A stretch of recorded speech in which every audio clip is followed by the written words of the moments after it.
ఇంకా కొన్ని రోజుల్లో ఐపీఎల్ స్టార్ట్ అవుతుంది.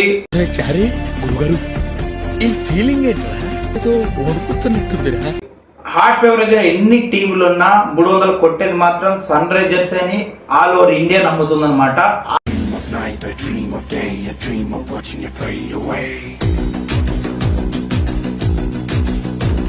ఆ రేంజ్ లో ఉన్న సన్ రైజర్స్ కి ఎదురు దెబ్బ ఏంటంటే 100 లీగ్స్ లో పాకిస్తాన్ ప్లేయర్ని తీసుకోవడం.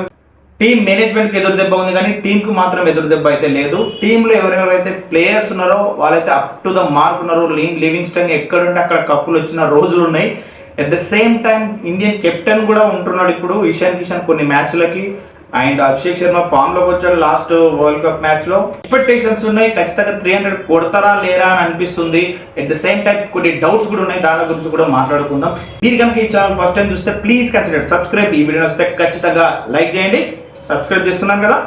ఇంకా వీడియోలోకి వెళ్తే సన్ రైజర్స్ హైదరాబాద్ అంటేనే హాట్ ఫేవరెట్ టీం ఇప్పుడున్న సిచ్యువేషన్ లో. ఒకప్పుడు అంటే డెక్కన్ చార్జెస్ ఉన్నప్పటి నుంచి చూస్తే హైదరాబాద్ టీం కి అంత ఫేవరెటిజం లేదు. సన్ రైజర్స్ అంటే ఎవరికి హాట్ ఫేవరెట్ కాదు. ఇక్కడ ఉన్న లోకల్ క్రికెట్ లవర్స్ కూడా most of the people Mumbai Indians కానీ చెన్నై కానీ ఆర్సీబీ కానీ ఇష్టపడతారు. బికాస్ ఆఫ్ మన టీమ్ లో ఏదైతే సన్ రైజర్స్ హైదరాబాద్ టీమ్ లో ఉందో ఒక్క స్టార్ ప్లేయర్ ఉండేవాళ్ళు కాదు. ఆఫ్టర్ సో మెనీ ఇయర్స్ మన దగ్గర కూడా స్టార్ ప్లేయర్స్ వచ్చారనమాట. బికాస్ ఆఫ్ ఎవరైతే అభిషేక్ శర్మ ఉన్నారో ఆయన ఫస్ట్ నుంచి పెంచి పోషించింది మాత్రం ఎస్ఆర్హెచ్ అనే చెప్పుకోవాలి. ఎందుకంటే అప్పట్లో ఆయన లాస్ట్ లో వచ్చేవాళ్ళు, పవర్ హిట్టింగ్ లాగా లాస్ట్ లో వచ్చేవాడు. ఇప్పుడు బాగా డెవలప్ అయిపోయి one of the star cricketer గా మారే, కొడితే సెంచరీలు కొట్టాలి, అది కూడా అభిషేక్ శర్మ స్టైల్లో కొట్టాలనే విధంగా అభిషేక్ శర్మ ఎదిగాడు. ఇషాన్ కిషన్ ఆల్రెడీ ముంబై ఇండియన్స్ లో తన పవర్ ఏదో చూపించుకున్నారు. ముంబై వాళ్ళు వదిలేసుకోవడంతో అక్కడ నుంచి మళ్ళీ సన్ రైజర్స్కి వచ్చారు. ఇప్పుడు టీము బ్యాటింగ్ లైన్అప్ విషయంలో మాత్రం ఏమాత్రం డౌట్ లేకుండా ఉంది.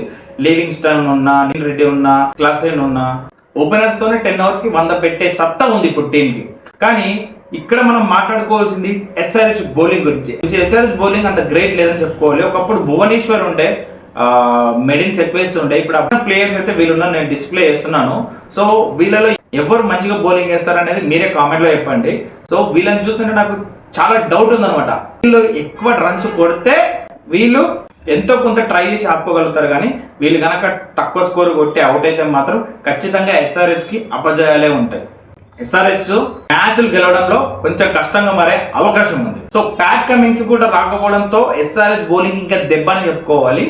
మొత్తం బాగానే ఉంది టీం అయితే, ఒక్క బౌలింగ్ విషయంలోనే మొత్తం డిసప్పాయింటింగ్ గా ఉంది. 2026 ఎస్ఆర్హెచ్ టీం పైన, ఎస్ఆర్హెచ్ మ్యాచ్ల పైన మీకేం ఎక్స్పెక్టేషన్స్ ఉన్నాయి? 300 కొడతారా? మీ ఒపీనియన్ ఏంటనేది కింద కామెంట్ చేయండి. For more interesting sports update గురించి, స్పోర్ట్స్ న్యూస్ గురించి ఈ ఛానల్ని ఖచ్చితంగా సబ్స్క్రైబ్ చేసుకోండి. Thank you for watching. See you again.